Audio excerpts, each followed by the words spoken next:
Hello and welcome everyone.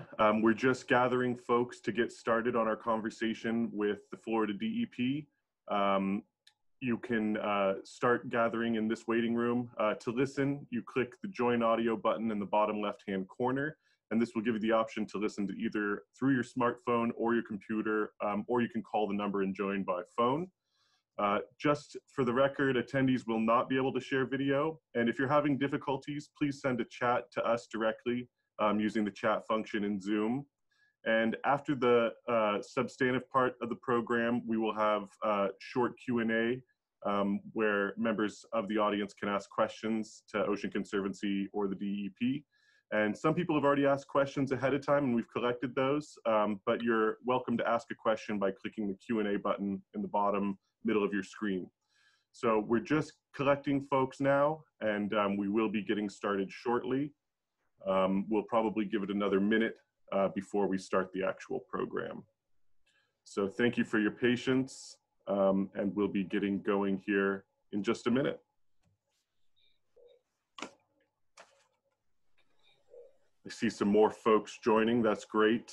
We're also broadcasting this via Facebook Live, so there's audience there as well. And if you put the questions in the comment section of Facebook Live, we'll be able to see them, and we can get those to the secretary or to myself.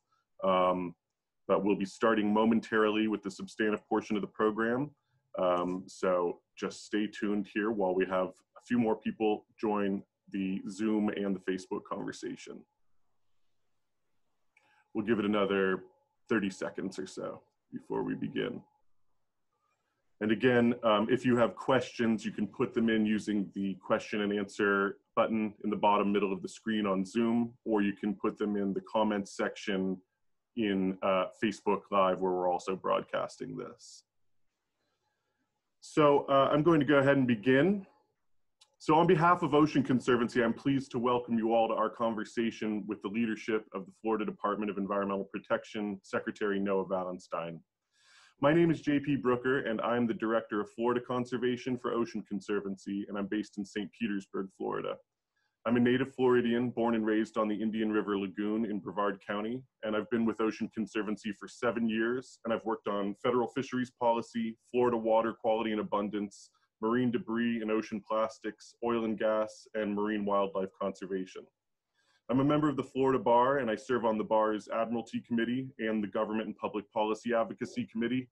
I've also been elected to the Executive Council of the Florida Bar's Environmental and Land Use Law Section, and I serve on the Coral Advisory Panel for the Gulf of Mexico Fishery Management Council. I'll be interviewing Secretary Valenstein, but first I'm pleased to welcome Kacky Andrews, Interim Chief Strategy Officer for Ocean Conservancy, who will introduce the Secretary. A native Floridian, Kacky spent 8 years with the Florida Department of Environmental Protection, where as Director of Coastal and Aquatic Managed Areas, she oversaw the management of nearly 2 million acres of sovereign submerged lands in the state system of aquatic preserves and 3 national estuarine research reserves. Kacky also served as Florida's co-trustee in the Florida Keys National Marine Sanctuary, initiated Florida's Coral Reef Conservation Program for Southeast Florida, and was lead for the state on the Gulf of Mexico Alliance. While in Florida, Kacky also spent almost 2 years with the Conservancy's Florida chapter as Director of Government Relations. Prior to Ocean Conservancy, Kacky served as the Executive Vice President of Global Strategies for the Nature Conservancy, one of the world's largest conservation organizations. And prior to taking on that role, Kacky served as the Global Managing Director of Protecting Land and Water, the Director of Conservation Programs for North America, and the Director of Oceans and Coasts for North America. Her background includes several years at NOAA as Program Manager of the Coral Reef Conservation Program and a post as Executive Director of the Coastal States Organization, a DC-based nonprofit that represents interests of the governors of the 35 coastal states and territories on legislative and policy issues related to coastal and ocean management. Thank you for joining us, Kacky. The floor is yours. Hey, good afternoon, everybody. As JP just said, I'm Kacky Andrews, Interim Chief of Strategy for Ocean Conservancy, and I'm thrilled to kick off this virtual Currents and Crossroads conversation to talk about the future of Florida's treasured oceans and coasts. I too am a native Floridian. I grew up in Fort Myers, Florida, and my dad taught me to fish out there in Estero Bay. And it was a great time and a great place to grow up. As we all know, Florida has an iconic natural environment. It is surrounded and dependent both ecologically and economically on clean and abundant water. And from the Panhandle to the Treasure Coast to the Florida Keys, you're never more than 60 miles from the ocean. So Florida, however, as we know, is at a crossroads. Harmful algal blooms have plagued Florida's waterways. Pollution and water quality problems seem to flow everywhere. Proposals for offshore drilling threaten Florida beaches, and impacts from ever-present threats like ocean trash and overdevelopment and carbon emissions are visible at nearly every turn. Solving environmental challenges will require an all-hands-on-deck movement, but we're optimistic, though, that we can address these challenges head-on. Already, we're starting to see positive action to protect our oceans and coasts. The establishment of task forces to address harmful algal blooms and the appointment of Florida's first Chief Science Officer and Chief Resilience Officer are great steps to lay the foundation for science-based solution to get past these challenges. And the passage of water quality reform legislation this past legislative session is an important milestone towards addressing Florida's water quality programs. A crucial leader in these efforts to protect Florida's natural environment is the Florida Department of Environmental Protection and DEP, where I spent 8 years of my career as the state's lead agency for environmental management and stewardship, and is responsible for protecting Florida's air, water, and land.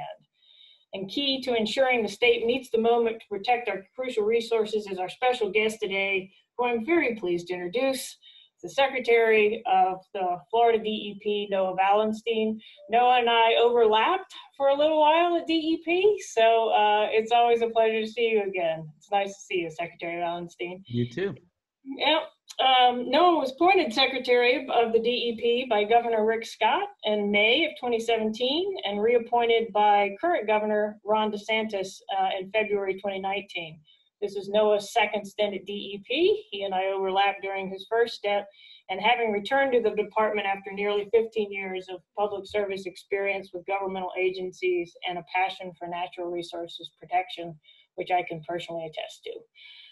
Noah most recently served as Executive Director for the Suwannee River Management District, where he oversaw the protection and conservation of water and land resources across 15 Florida counties.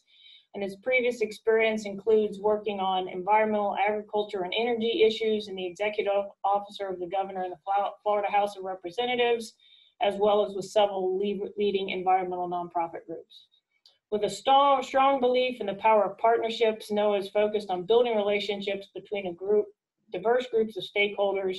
He's built a reputation of bringing groups together to overcome obstacles and work toward the shared goal of environmental protection, and is committed to continuing in the spirit and partnership as service at the DEP. Noah was born in Gainesville, Florida, my current hometown, and graduated with honors from the University of Florida School of Natural Resources and Environment. He also holds a law degree from Florida State. Not sure how he holds the whole Gator Seminole thing in one body, but we'll let that ride. Noah resides in Tallahassee with his wife, Jennifer, and daughter, Ava. And so, Noah, thank you so much for joining us today. And thank you so much for all the hard work you do to protect Florida's critical natural resources. I know you are truly committed to the mission, and we appreciate all your hard work. And with that, I'll turn it over to you. Thank you, Kacky. Great to see you.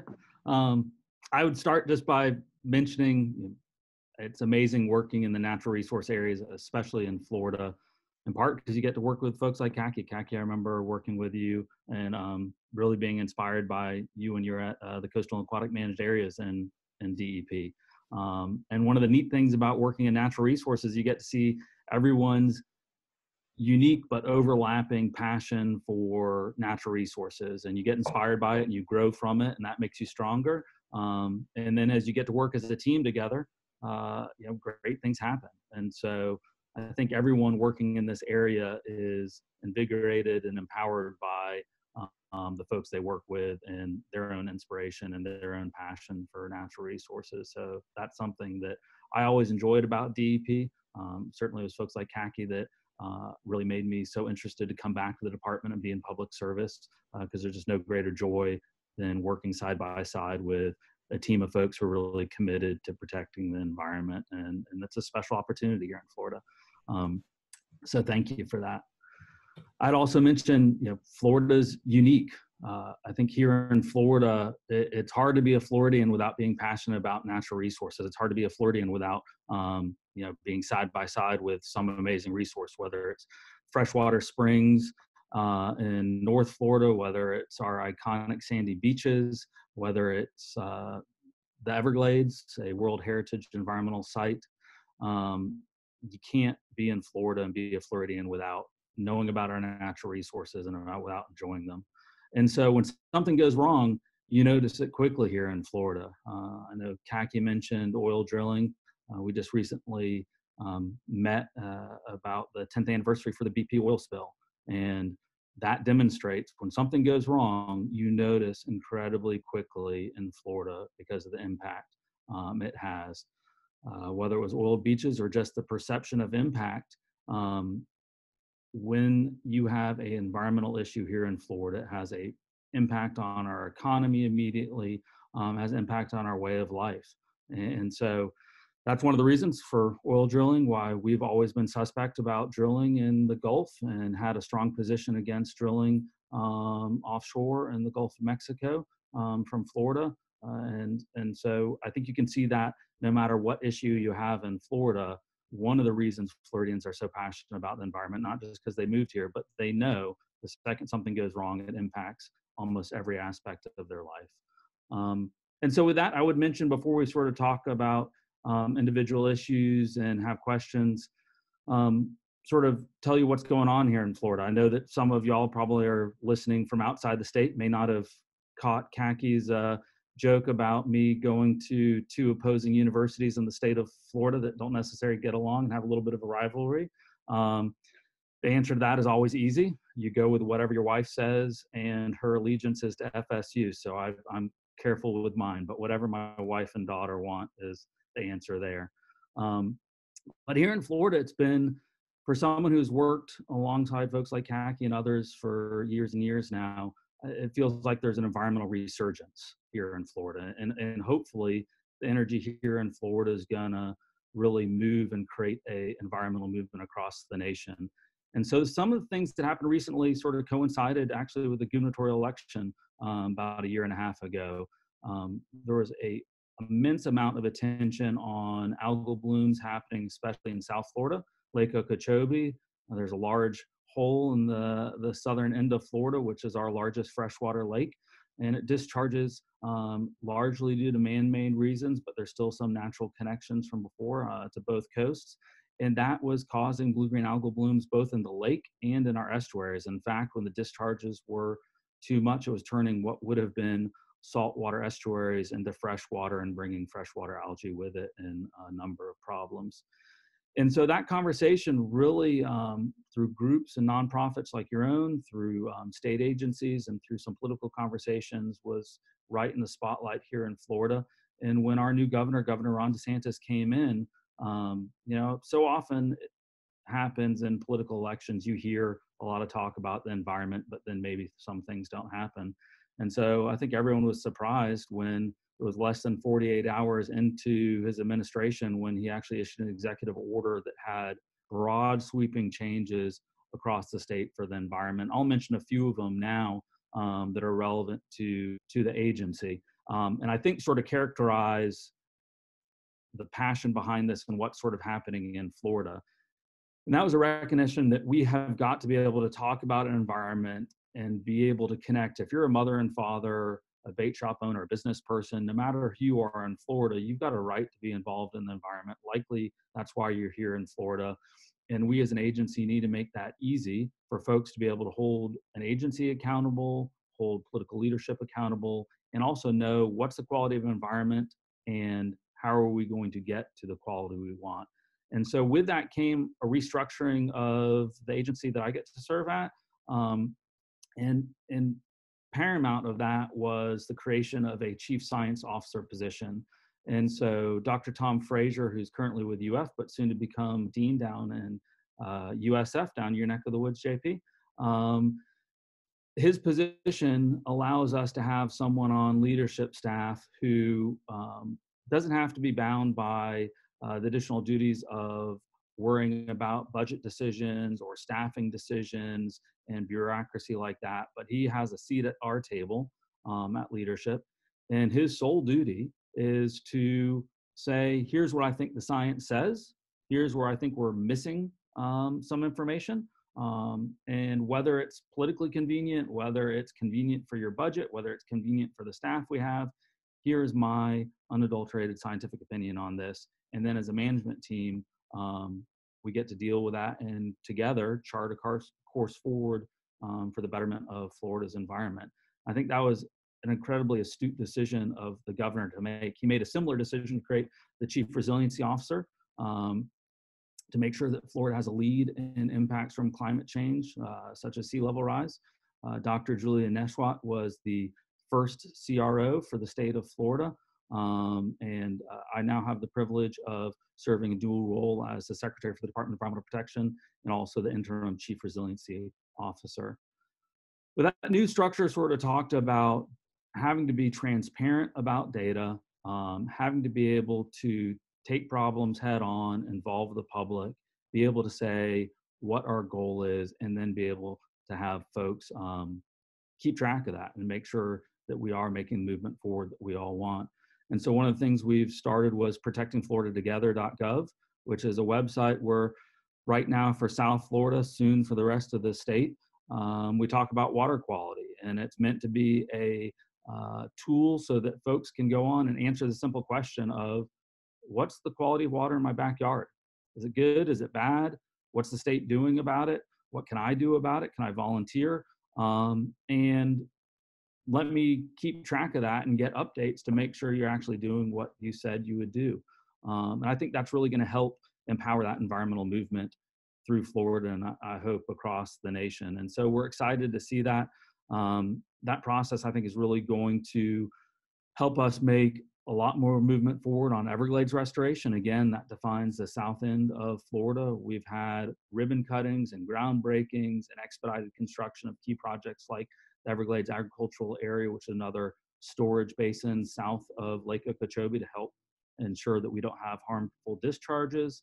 You also see us investing in innovative technologies, putting a pot of money aside to say, as we move forward with proven opportunities to both regulate and clean up, let's also make sure that we're fostering an attitude of innovation here in Florida where we can test out some of the new technologies that will hopefully help us expedite reaching our goals. And lastly, I'd say, so often with government, you'll have task force, just like the governor created the Blue Green Algae Task Force and the Red Tide Task Force, and you'll issue reports or you'll maybe have some comments from scientists, and then it seems to get shelved.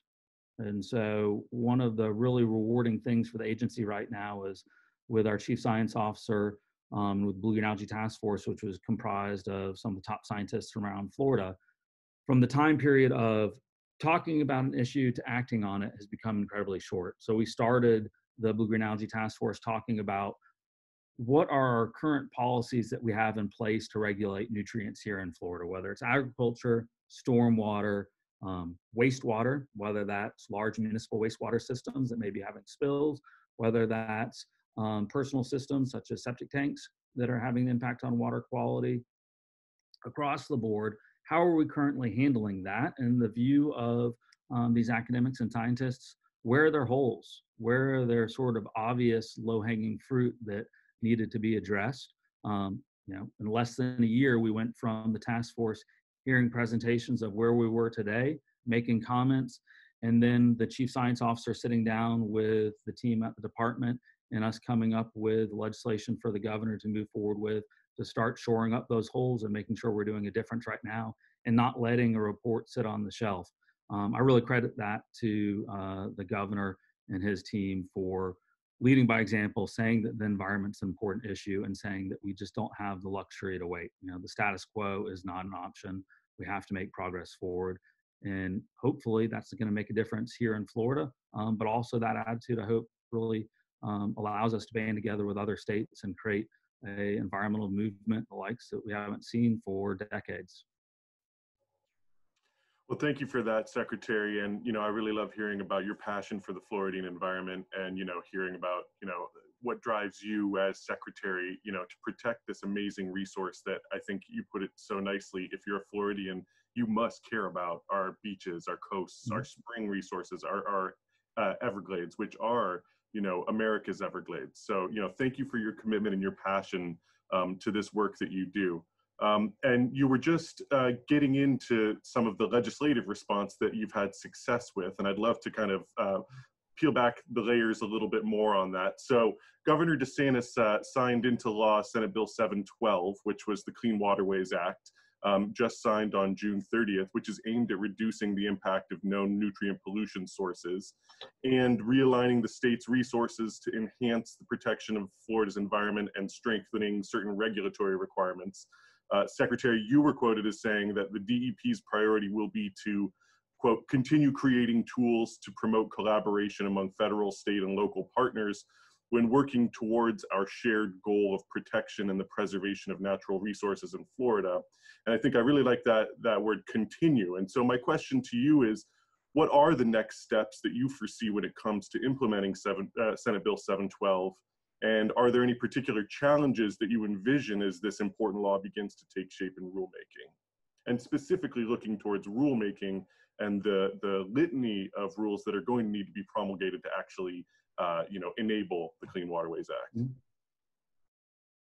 Sure. So I would start high level and say, and we've seen it right now when we were going through the process of talking with the Blue-Green Algae Task Force. And I think it was a really good process to say, here's where we are today. Here's how we implement programs today. Here's what our statutes say today for protection of the environment. And there were definitely some embarrassing moments there when everyone scratched their head and said, why can't you do better with the rules you have right now? Is there really a change you need other than maybe better implementation? And so I think that process of always going through and asking yourself, can you do more? I know during the transition teams meeting for Governor DeSantis, there was a phrase that came up a lot. I think it may have been coined by Congressman Mast, but it was do more for the environment now.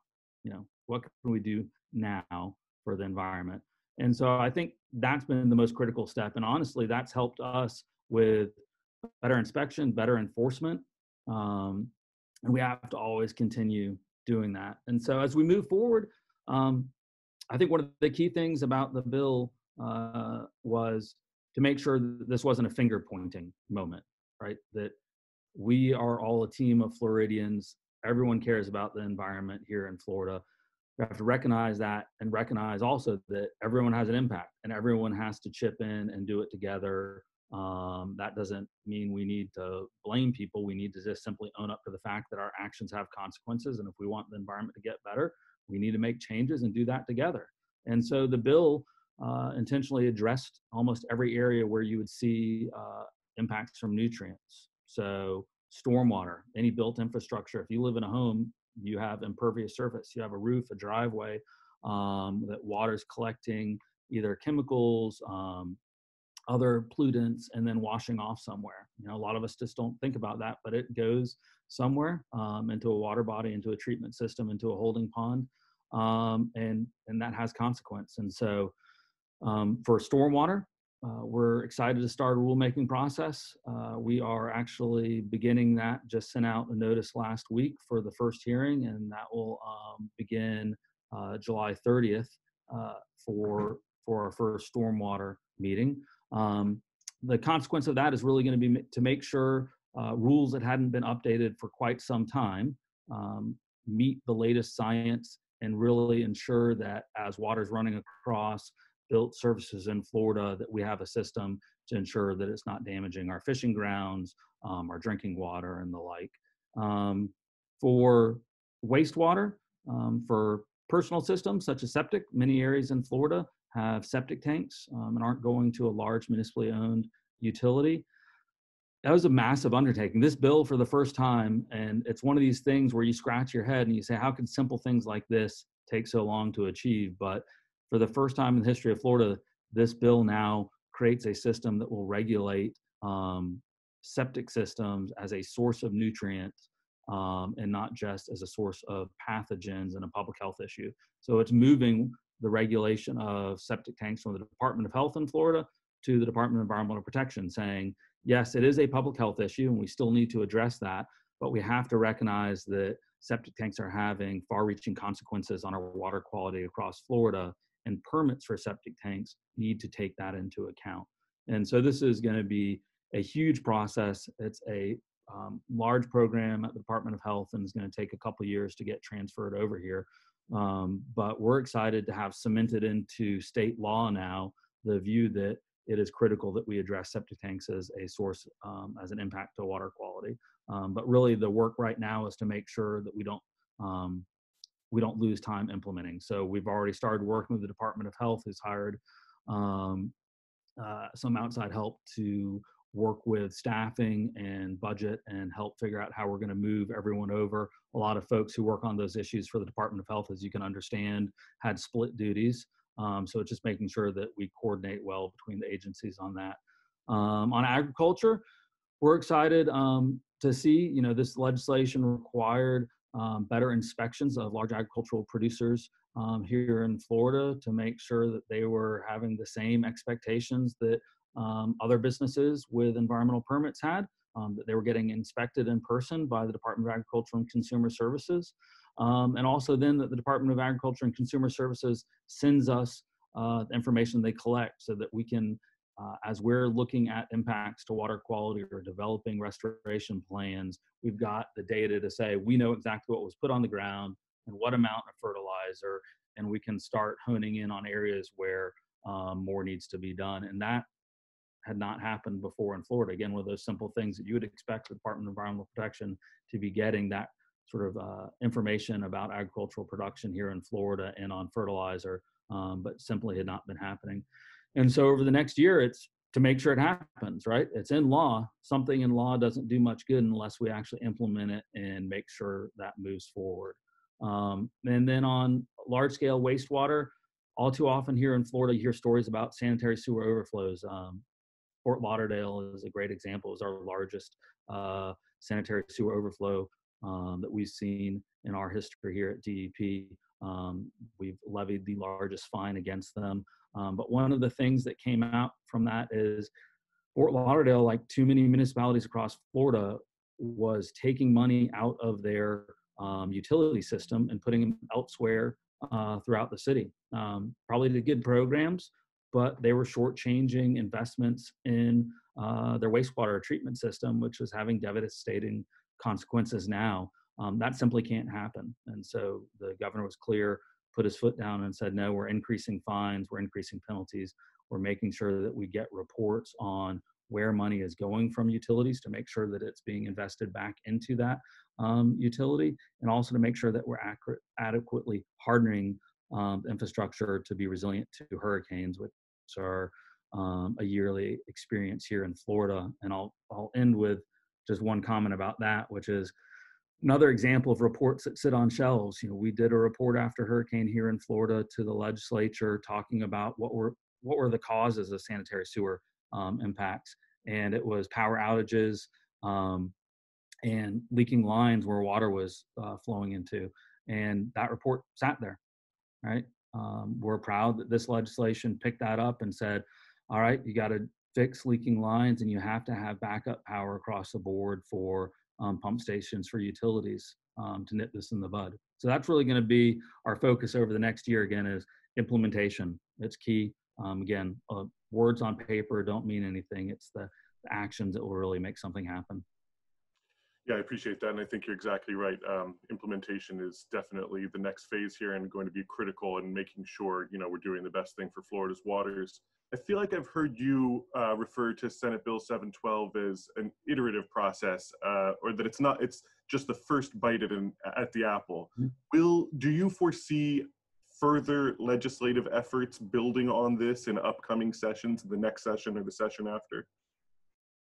Yeah, so I think hopefully maybe the most powerful thing that's come from Senate Bill 712 and the governor's involvement in the environment is, and I won't mention an example, I'm sure everyone listening to this can come up with an example of political conversations that are too polarized and are simply a blame game, and someone telling someone else why they're wrong or why they're right, and you don't get much done that way. And that was really, I think, one of the most important things about this session was saying everyone plays a part in fixing the environment here in Florida, and we all have to work together. That doesn't mean we don't have difficult questions to answer. That doesn't mean we give people passes, but it means we need to have a respectful conversation and say we all care about the environment and let's do the difficult work and sit down and work it out together. And I think we built some really good relationships this session. And once you've had that success once and shown people you can work together, people will acknowledge the environment as important to invest in, important to put new regulations, new fines, new investments in. They'll be able to do it again. And so in that instance, I hope it's a iterative process that actually gets better every year. That every year we can say, wow, that really worked last year. Let's ask ourselves some more questions, and what more can we do? So, great. And to the point of water quality and wastewater and sewage releases, we got a question from Rusty Chinnis, who is a friend of mine and board member of the Suncoast Waterkeeper. He's also the founder of Sarasota Baywatch, so down there in the Sarasota area. He wants to ask you how we can best follow the progress of the monitoring and enforcement of wastewater and sewage releases through the DEP in our coastal waters. I think Rusty's getting at, are there tools at our disposal, dashboards, that kind of thing, that we can actually see what kind of monitoring is being done on these discharges? Sure. So I would start by saying one of the changes Florida made sort of in transparency, and it was actually a few years ago, was requiring pollution notification and enlarging sort of those that have to report when there's been an incident and making sure that the public knows about it immediately. And so we've got a pollution notification website that you can go to from the department's homepage. You can also, for water quality monitoring, as I mentioned, the protectingfloridatogether.gov, we are excited to, in the near future and then within the next month, be rolling out a really large update to that website. Again, right now it focuses on Lake Okeechobee, the St. Lucie, and the Caloosahatchee, which if you're a Floridian and have lived through the last several years, you can understand why, because there were some significant algal blooms in those areas. But within the next month or so, we will be taking that online to cover the entire state of Florida and in more detail, so that wherever you are in Florida, you can zoom in on the map, you can put in a zip code, but you can actually start looking at water quality data in your area, and backseat quarterback, which is what every Floridian should want to do, right? They should know, what is the quality of my water? Is it getting better? Is it getting worse? What can I do about it? What is the agency saying they're going to do about it? And then pay attention, right? Make sure you check in on a regular basis and that you see the progress you want to. And then lastly, because I'm sure there's going to be some, and I think feedback from Rusty and others will help us get better at our job. If there are things that you would like to see on that, right? If there's hey, that's great, but what I would really like to see is on that same website, updates on enforcement or an enforcement list. And here's why I think that would be useful. Please give us that feedback. This is something that we are constantly looking to get better. And the only way we're going to have public interaction that's really meaningful for the public is actually listening to the public and getting them what they want to. So for issues like that, I would guess that's probably something that Rusty would like to see. And because of his question, it makes sense to me that that's something we would work on. Great. I'd like to shift first to the concept of the blue economy, and then I'd also like to, after that, move on to resilience, sea level rise, climate change as a subject. So to the blue economy, recently the state legislature charged the Florida Ocean Alliance, and just in full disclosure, Ocean Conservancy is a member of the Florida Ocean Alliance, with the development of a strategic plan for Florida's ocean and coasts. And this strategic policy plan builds on efforts by citizens, government agencies, legislators, and the governor himself, including Senate Bill 712 and also including Senate Bill 178, which was public financing of construction projects. And this plan and its recommendations are a call for bold action to implement a comprehensive and integrated ocean and coastal policy for Florida's blue economy, for the coast-wide economy.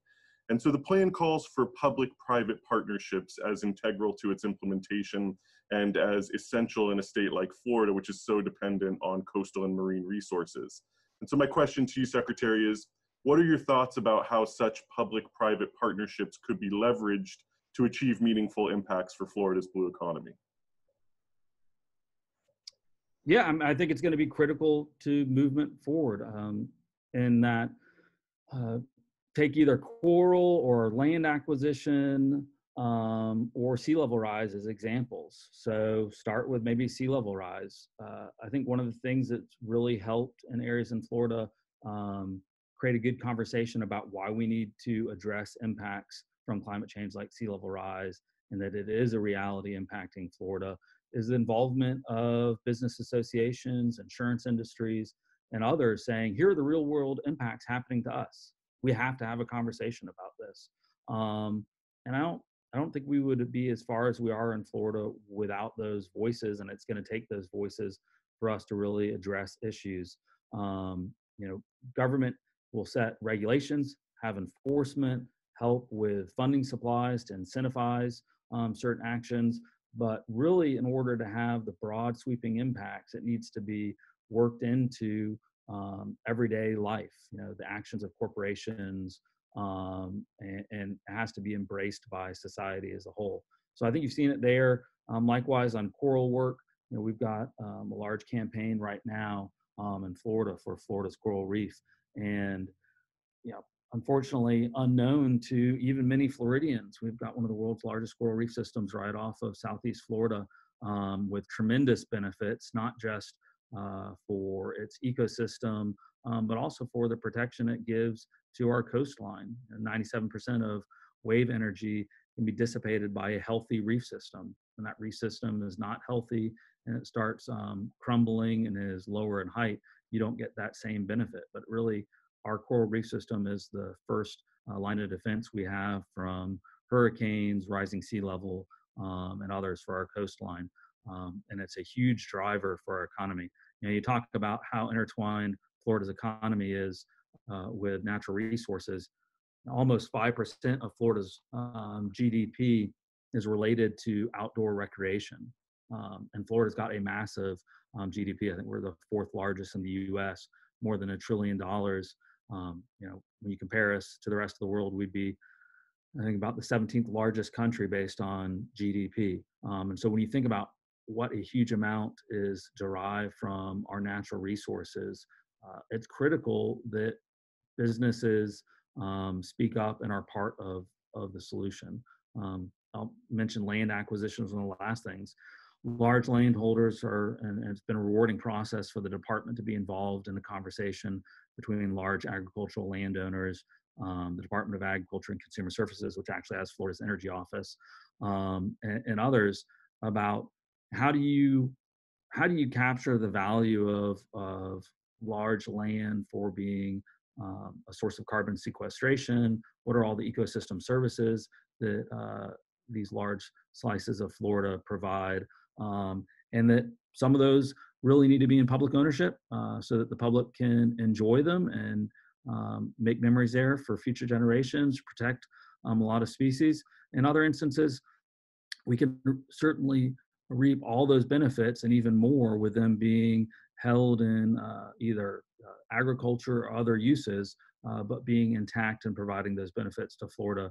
We were thrilled recently to have a great series of acquisitions, about 17,000 acres up in North Florida for the Bluffs, which is a coastal property here in Florida, some really large acquisitions in South Florida. And that idea that in acquiring intact lands and having some large intact landscapes, important for species, but also important for protecting coastal water quality, and that the two are intertwined. And a lot of times it's our private partners that help point that out to us. Thank you for that answer. Let's move on to resilience, sea level rise, climate change. With the creation of the role of Chief Resilience Officer, Florida has taken a strong step towards accounting for the challenges that are coming down the pike, especially with respect to sea level rise and impacts to infrastructure. Florida is on the front line of sea level rise. And, you know, while it's unfortunate that the inaugural holder of the CRO position has since moved on, Secretary, you are, as you mentioned earlier, currently serving as Interim Chief Resilience Officer for the state. So what is on the horizon for the future of this role, and what are your hopes for making this position permanent? I know there was some legislation in the last session that might have made that permanent, but where do you foresee this going? Sure. So I would say, to start with, climate change is real. It's having real world impacts here in Florida. Sea level rise, you see its impacts every day. I think we've got one of the best working groups of chief resiliency officers in the world here in Florida. Certainly, the South Florida Climate Compact has been recognized across the world as being a real example of how you can gather together communities, both municipalities and counties, to work together on this shared problem, and also do so in an apolitical way. Just saying, sea level rise is having an impact. What are we going to do about it? Right? That's not an argumentative question. It's not a political question. It's just a fact of life. And I think Dr. Neshwat, who again was our first Chief Resiliency Officer, did a great job kicking us off. Recognized that in her first report for her time here. She really highlighted that water was what Florida needed to focus on to begin with for resilience. That was going to be one of the main impacts from climate change here in Florida, and that we as a state really needed to focus on solidifying actions we'd taken before, but really chart the course forward on protecting ourselves from sunny day flooding, increased rainfall events, sea level rise, and the like. And she noted that there are some really great things that have happened here in Florida, and sort of pointed out that increased state collaboration, increased state support is key in order to building off those actions that have already happened. Like so many things in the past, you know, we've had sort of fits and starts of water management districts here in Florida being involved and starting some collaborative reporting processes involving the public, even in grants, et cetera. But it just hasn't stuck. I think that's going to change under this governor. You've already seen it. You know, the CRO position is not going anywhere. You know, the governor created both the Chief Science Officer position and Chief Resiliency Officer position without legislation. That was one of the great things to see the governor come in. Was a couple days into office, he said, "It shall be so." Right, within his executive authority, he's created those positions, and they're not going anywhere. It's my privilege right now to be able to hold two of those positions as secretary and CRO. And I would say in the upcoming year, I think the thing I'm hopeful of is, I think the next big movement in sea level rise work is making sure we've solidified the gains we've had, making sure that the state is as active in sea level rise as some of our partners are in Southeast Florida and elsewhere, so that we really have that statewide conversation about impact. So that if you're in a city of Jacksonville, city of Pensacola, Naples, or Miami, that you're having the same conversation and a shared approach to what we have to do in order to protect Florida, both its environment, water supply, and economy from rising seas. Well, thank you for that answer, and thank you for saying climate change is real, because it is real. Ocean Conservancy's long held the position that it doesn't matter if you're from the right or from the left. Climate change is real, and it's impacting us Floridians, and we need to come up with bipartisan solutions that are going to actually deal with this issue. And I wanted to note that we've got a large Facebook viewership right now, and they've been asking quite a number of questions. A couple have been focusing on the impact of hurricanes, both on the human environment, but also on the natural environment and on water discharges, and how as climate change continues to fuel more extreme hurricane seasons, and we potentially see greater tropical storm type activity in Florida and in the Southeast region, what impacts those are going to, that kind of increased storm activity is going to have on our freshwater resources and on our coastal water quality. So if you can go into that some, that'd be great. Sure. So let me start out by saying two things. One is, the reminder that anyone watching this is certainly aware, and that the rest of their day is going to be in some way impacted by the current COVID outbreak. We've changed so many things we do at the department to make sure our staff are safe as our first priority, because again, our staff is our number one resource here at the agency. You think about folks like Kacky who have worked here, the folks that we have right now. We don't get our jobs done, and we don't protect the environment without the passion and the individual talent that each of our staff brings. So that means we have to change a lot of things we do, but still accomplish the protection for the environment. So still make sure we're doing inspections, but doing them in a way where we're keeping folks distant from one another. And so for hurricanes, we're preparing to make sure that, whereas we used to have a even emergency operations system here within the agency, so even in addition to the State Emergency Operations Center, and that used to be a large room with a lot of folks in it. Obviously now we have to be prepared to do that in a more distant, diffuse way, but still be just as effective. So we've been running drill after drill to prepare for hurricane system and do so in a new environment. As far as increasing impacts to Florida from stronger storms, I think, JP, you hit on it, right? You got to say climate change is real, sea level rise is real, it's having real world impacts. And by doing so, you're freeing yourself to plan for it, right? Because if you have conversations where you haven't simply said this is a real problem that we have to address, then there's no way that you're going to be able to plan for the impacts. And so one of the things we've done at the department through our Office of Resilience and Coastal Protection, and we've sort of started to mesh all our coastal activities. Kacky used to run a group called the Coastal and Aquatic Managed Areas. Well, we've basically taken that plus our permitting for beaches, plus some other areas, and put in our climate change work too, all into one. And so we've begun to hand out millions of dollars in planning grants to our coastal communities to make sure they're doing parallel flood and vulnerability analyses to say, what are the impacts going to be? And looking down the road and taking into account intensified storms and so on, what are the impacts to our community going to be? And let us have a frank conversation about that and make sure we're planning on it. But you got to start with acknowledging that it's a real problem and is having real world consequences here in Florida. Absolutely. And so directly tied to resiliency, sea level rise, climate change, carbon inputs into the atmosphere are directly tied to climate change. And what steps are being considered by the DEP to potentially reduce the state's carbon footprint?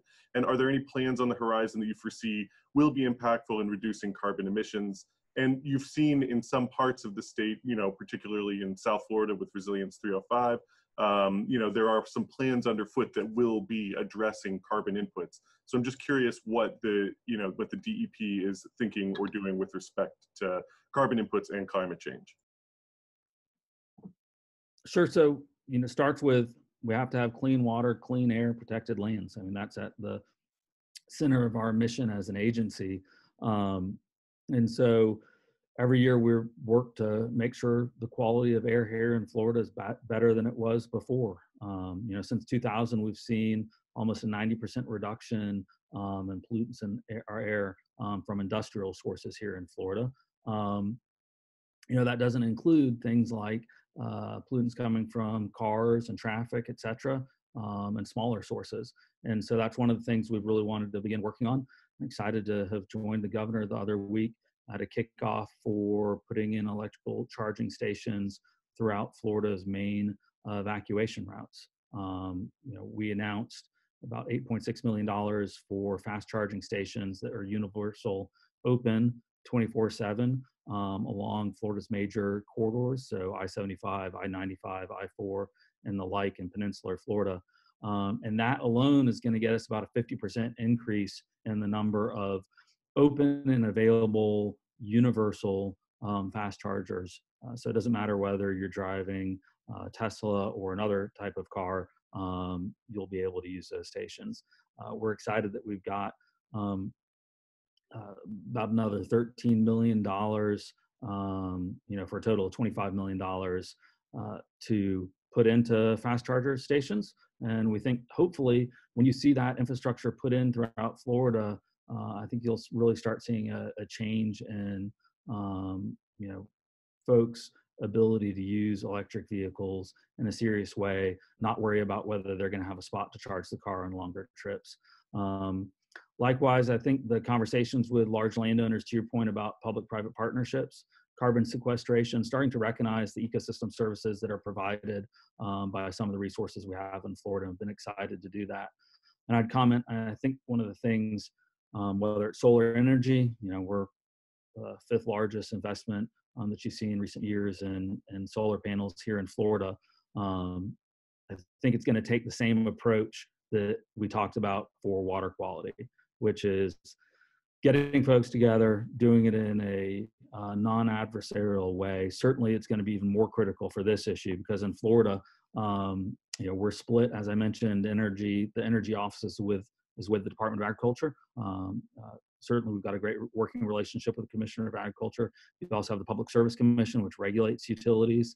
And then you have the Department of Environmental Protection, where I have the privilege of serving, that works on protecting air quality. And so this is one of those things where nothing's going to get done unless we all work together. So hopefully we can use the progress we've had on water quality to really make that next movement forward on ramping up even more solar, ramping up. We've got an exciting project where some folks have talked about ocean energy, but making sure that we're having that conversation in a what can we do as a team to move forward.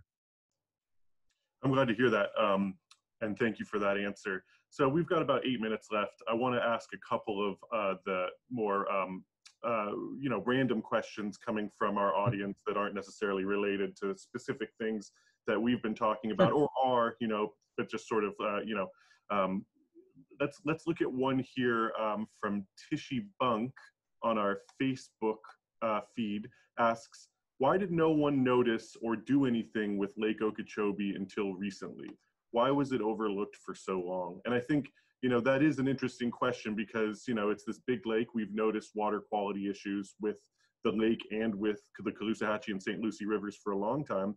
And to me, it feels like it's reached a critical mass in recent years. And we've had these really significant, maybe even unprecedented harmful algal blooms in the form of blue-green algae, fouling boats, fouling property on the St. Lucie River, on the Caloosahatchee River, potentially fueling red tide events, although we're still waiting for the science to actually determine that. I mean, that's where I see it, but I wonder what your thoughts are on that issue.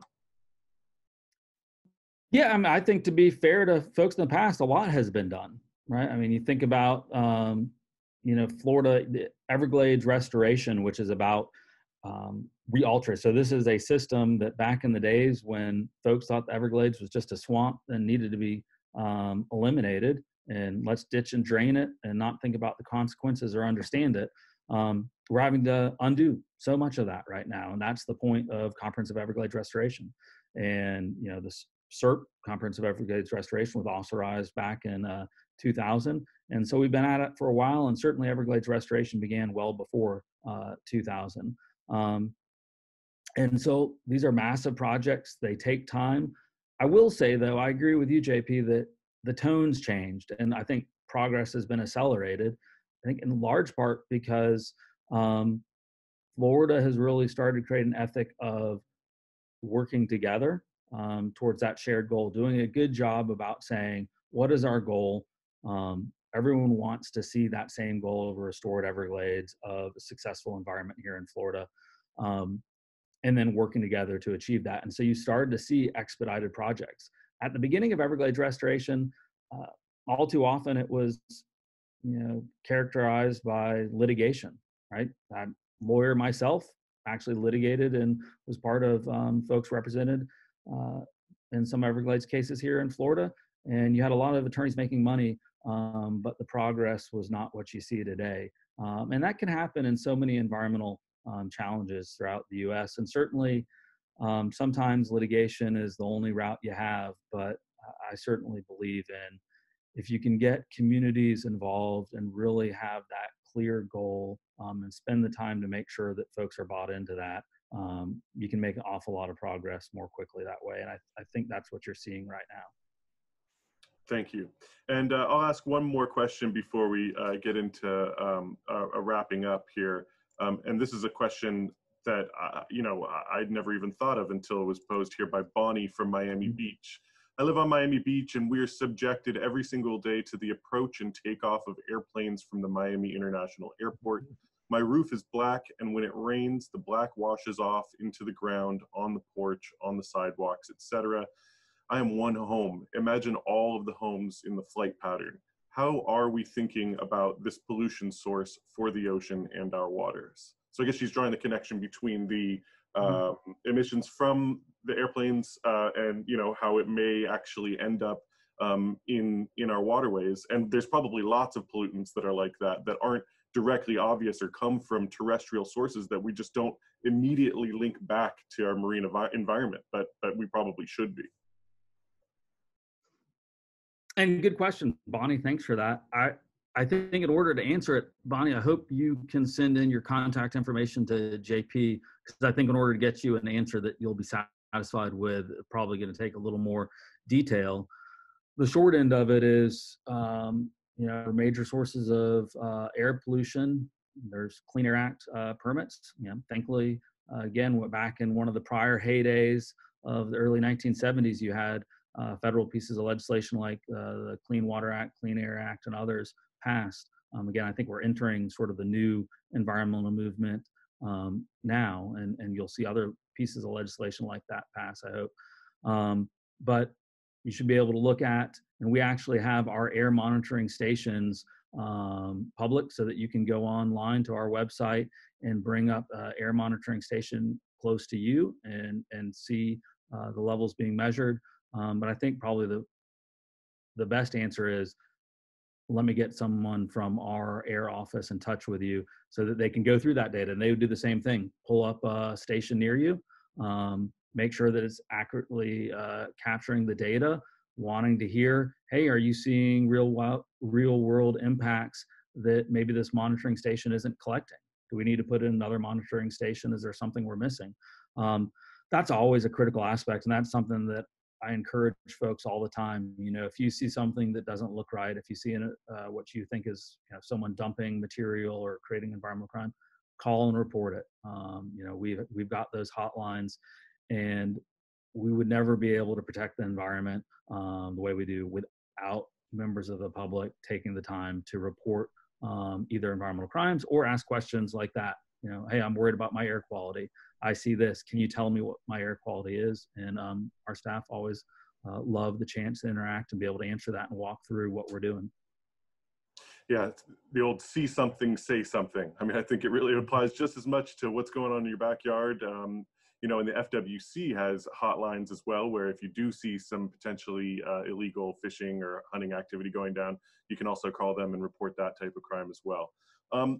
Well, we're right at about the end of our time, Noah, and I just want to thank you so much for joining us today and giving your perspective on these issues. I think you're such a wealth of knowledge and, such a treasure to have in this role. And so we're really glad to be able to work with you to protect our marine and coastal environments in Florida. And I'll just leave you with one question, one final question, which is, what is the one thing you want people to remember, and what is the one thing you want people to do for Florida when they leave this call? Sure. Remember, people matter, and you can make a difference, and do so hopefully in a cooperative, curious way, and be passionate about the environment, right? Passion for the environment pays off. Again, look at this last year. We've got one of the first new aquatic preserves in Florida for decades. We had great legislation passed to protect the environment. We had amazing acquisitions of large, real critical pieces of land in Florida. We had all sorts of amazing things happen here that are truly making a difference for the environment. And every one of those can be traced back to someone being passionate about environment. Someone saying, I do care about environment. Here's why I'm passionate about it, and I'm going to do something. And none of those things would have happened without that. So be passionate, speak up, get involved. That's awesome. Thank you again, Secretary. And to all our members on Facebook and who joined the Zoom meeting, thank you so much.